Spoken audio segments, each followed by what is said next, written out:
সৈয়দ আবিদ হোসেন সামি বিভিন্ন পরিচালক তারা স্বীকার করেছেন আসিফ মাহমুদ সজীব ভুঁইয়ার কারণেই তিনি নিয়োগ পেয়েছিলেন। বুলবুল সাহেব নিজেই চান নাই এরকম একটা বাটপার, এরকম একটা প্রতারক থাকুক তার উপদেষ্টা, যে কিনা কন্টেন্ট বিজনেস করবে। সৈয়দ আবিদ হোসেন সামি তার রহস্যজনক নিয়োগ পাওয়া এবং রহস্যজনকভাবে চলে যাওয়া, এই নিয়ে অনেক প্রশ্ন আছে। আপনারা যারা সামির একেবারে পাগল ভক্তকুল, তাদেরকে বলতেছি সামি ফেরেশতা না, এবং সামি যা খাওয়াচ্ছে সেটাই খাইয়েন না, কিছু চিন্তা করেন।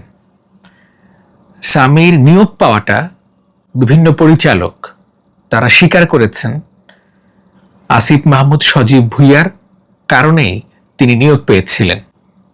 এবং নিয়োগ পাওয়ার পরে পোদ্দারি কাকে বলে, প্রেসিডেন্টের চেয়েও তার পাওয়ার, গেঞ্জির চেয়ে শার্ট বড়, শার্টের চেয়ে গেঞ্জি বড়, দুইটাই হয়েছে। এবং তিনি যা খুশি তাই করছে। গ্যাসে রংপুরে, গ্যাসে চট্টগ্রামে, গ্যাসে সিলেটে, আর কন্টেন্ট বানাইছে নিজের। এটা হইতে পারে? বিসিবির টাকায় গেছে আর কন্টেন্ট হচ্ছে নিজের, কন্টেন্ট হচ্ছে নিজের প্রতিষ্ঠানের, হতে পারে না, একদমই না। Conflict of interest, no doubt. এটা হচ্ছে বড় কথা। অ্যান্ড তার চলে যাওয়াটা, এটা নিয়ে তো বড় কনফিউশন। এটা একটা বাটপারি করছে, প্রতারণা করছে। কারণ বুলবুল সাহেব নিজেই চান নাই এরকম একটা বাটপার, এরকম একটা প্রতারক থাকুক তার উপদেষ্টা, যে কিনা কন্টেন্ট বিজনেস করবে, যে কিনা নিজে নিজেই পেসার হান্ট আবিষ্কার করবে, নিজে নিজেই গল্ফের সঙ্গে চুক্তি করবে, বিসিবিকে তোয়াক্কা না করে, প্রেসিডেন্টকে তোয়াক্কা না করে, রুলস রেগুলেশন কোনো কিছুকে না মেনে এটা করবে। এই জন্য তাকে সরানো হয়েছে। আর সামিম মায়া কান্না দেখাচ্ছে যে না, আমাকে সরানো হয় নাই, আমি আর কাজ করতে ইচ্ছুক না। কত বড় শো অফ, কত বড় বাটপাড়ি। এবং অনফিল্ডে দেখলাম এই বঙ্গে রত্নের কোনো মর্যাদা নাই, এটাকে এতদিন পরে দেখছে। আর সামি রত্ন হলো কি করে? টাকা দিয়ে ক্রিকেট খেলছে, টাকা দিয়ে একটা ক্লাবে ক্রিকেট খেলছে। ওর হাঁটা চলা ঠিক নাই, যে কারণে ও বল করতে পারে না, ব্যাট করতে পারে না, ফিল্ডিং করতে পারে না। এটা সবাই জানে, ওপেন সিক্রেট।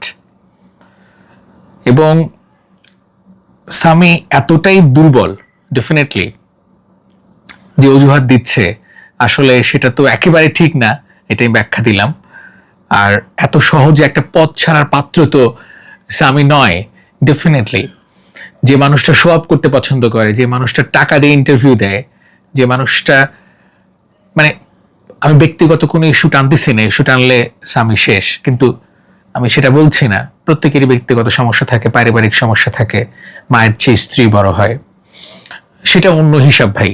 কিন্তু যারা তার ভক্ত, যে ক্রেজি ফ্যান আছে, হতেই পারে, তাকে আপনারা সচিন বানাইছেন, তাকে আপনারা বিরাট কোহলি বানাইছেন, ওকে, ইটস ওকে।